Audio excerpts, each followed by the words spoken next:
rồi. Hôm nay ta sẽ phải làm một cây thông Noel khổng lồ bóng bay. Bóng lôi thế này phải nhờ đến các bạn nhỏ. Các bạn nhỏ đến đây. Đây, các bạn nhỏ hãy giúp ta làm cây thông Noel khổng lồ để đón Giáng sinh nhá.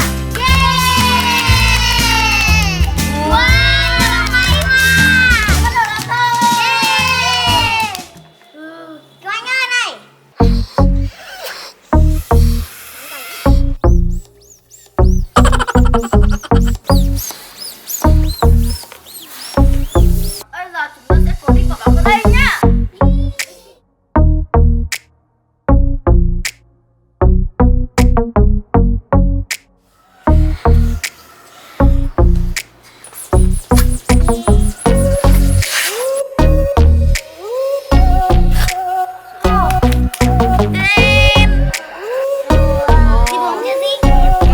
Bạn bước thi trả vào nha.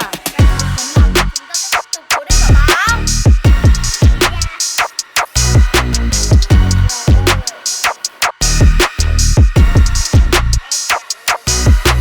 Bây giờ chúng ta rất là đẹp rồi nha.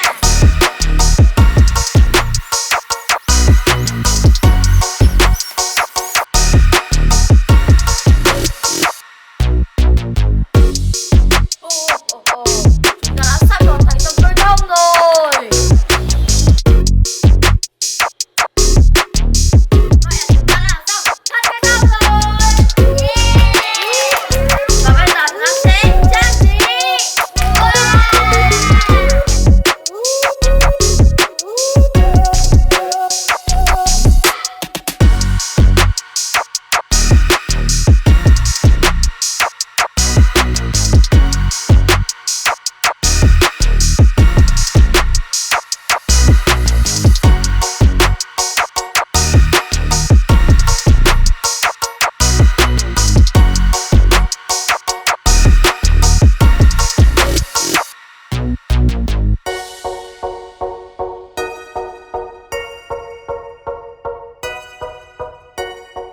Chúng ta trang đèn nhá.